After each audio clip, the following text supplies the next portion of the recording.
Во Еврохотел од градче во Кочани почна 6-дневен национален камп за млади информатичари, што го организира локалното здружение Бистри умови, а со подршка од Македонското здружение на информатичари. Присутни се 8 најдобри млади информатичари со кои работат професори и студенти ментори од Факултетот за информатички науки и компјутерско инженерство од Скопје. Кампот го отвори градоначалникот на Кочани Љупчо Папазов.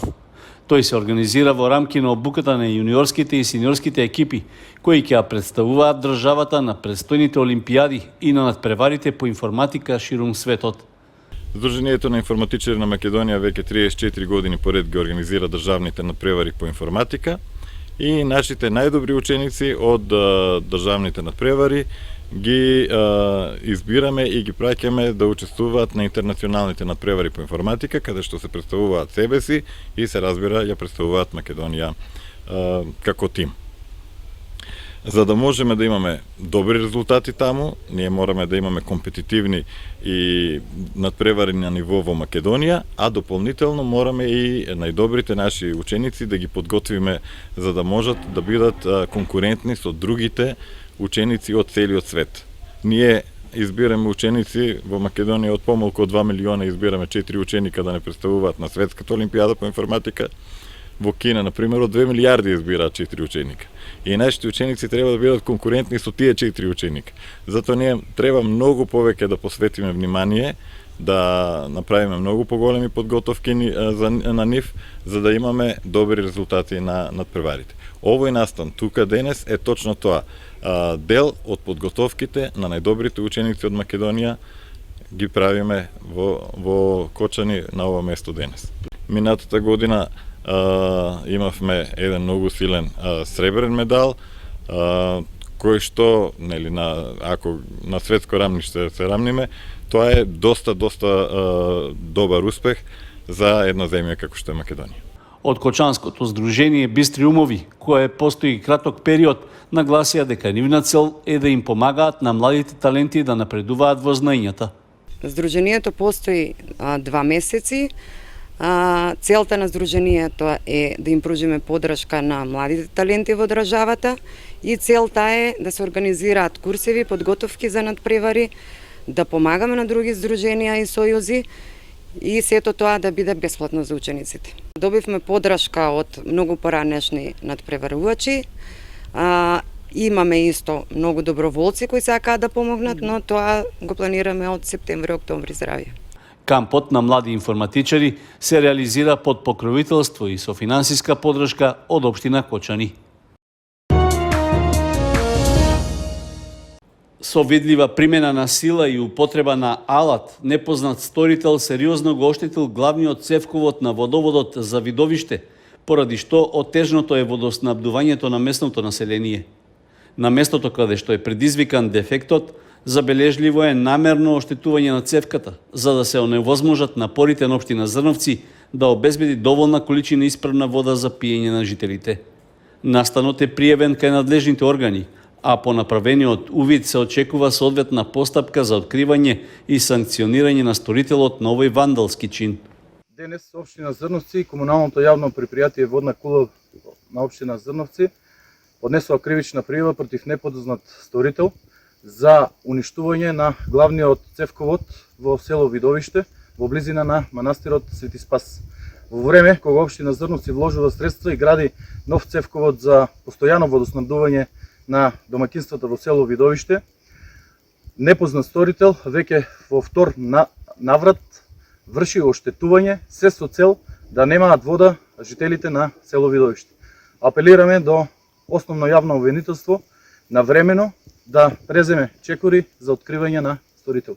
Минатиот месец заврши изградбата на новиот цевковод во должина од 1000 метри и пречник од 125 мм на потегот од зафатот на Видовишка река до резервоарот за водоснабдување на Видовиште. При тоа капацитетот на водоводот беше зголемен за 4 пати, но веќе 2 пати имаше намерно неспособување со кршење на вентилите и на главната цевка.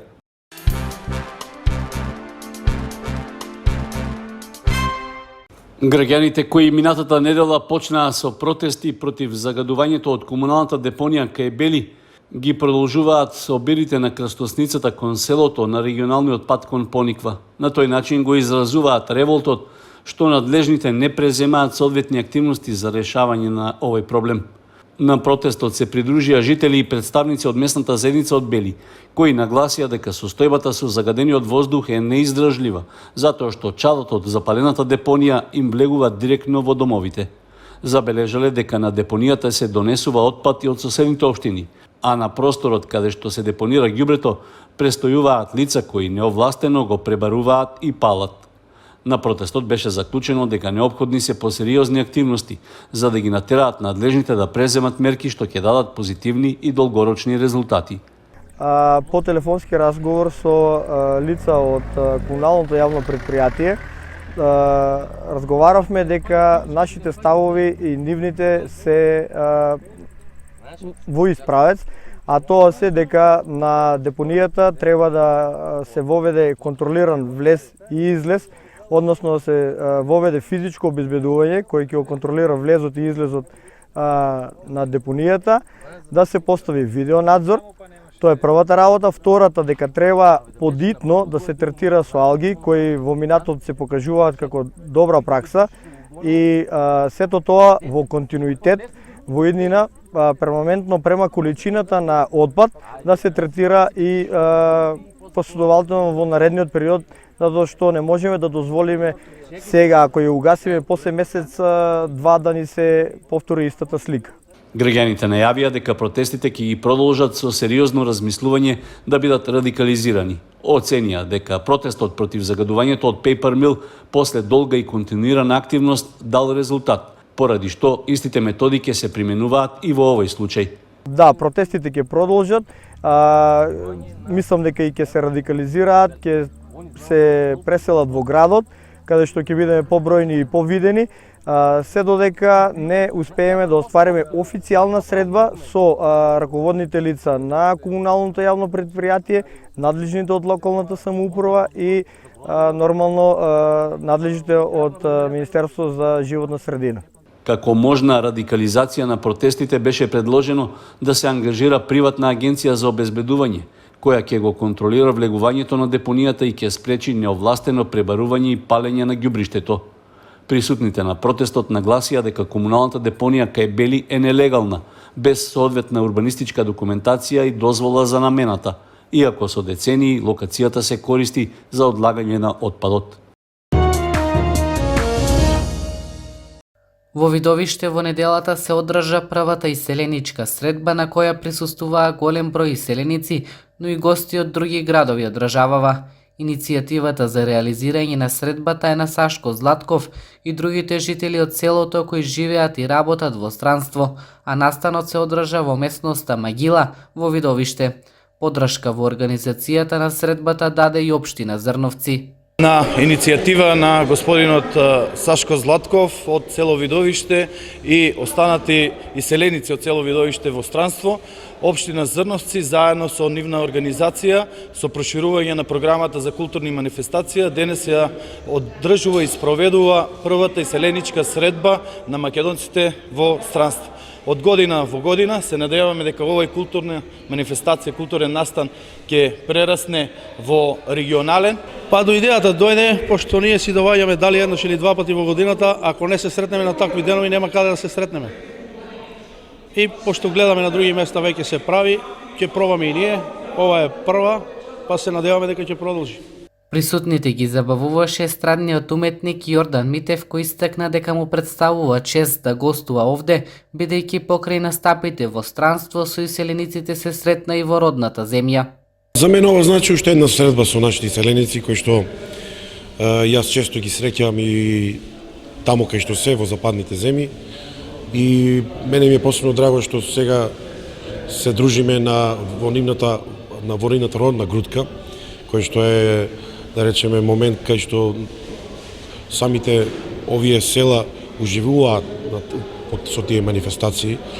Така да, едно интересно случување кој што мислам дека треба да биде традиција и да го има секоја година. Затоа што Македонија стана во последниве години премногу иселена и тие луѓе се враќаат летниот период и добро е да може во вакви моменти да се собираат и да се гледаат. Иселеничка средба исто така во неделата се одржа и во селото Драгобраште. Организатор на настанот беше Сдруженијето Камен мост на македонците во Италија, а таму присутните ги забавуваше Ирена Спасовска и групата Хармонија. Програмата беше збогатена и со настап на културно-уметничкото друштво Китка од Исти Бања.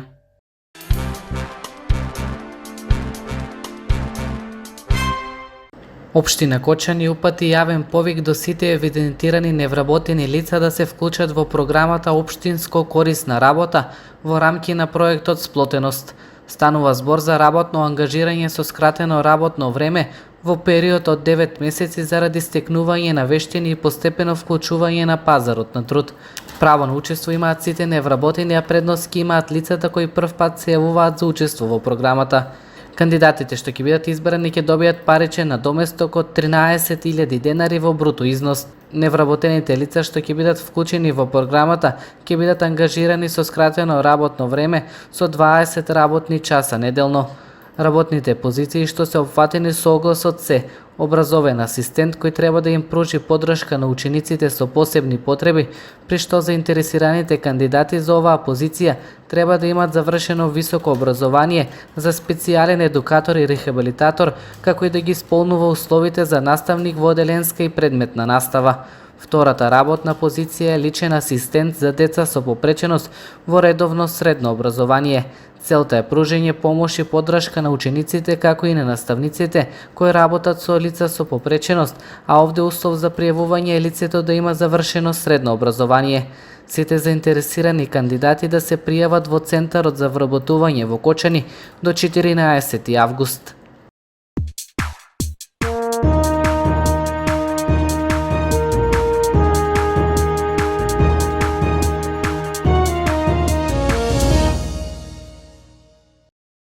Првенството во втората фудбалска лига почнува овој викенд. Во рамките на првото коло в сабота од 17 часот на стадионот Никола Мантов, противник на Осогово ќе биде екипата на Беса 1976. Во есенскиот и пролетниот дел предвидено е да има 30 кола, односно по 15 во првиот и вториот дел. Есенската полусезона ќе трае до 9 декември, а потоа ќе има и пауза до 17 февруари следната година. Крајот на сезоната е планиран за 18 мај 2024 година. Досега Осогово регистрираше 7 нови играчи, а можност за доекипирање има до крајот на неделава.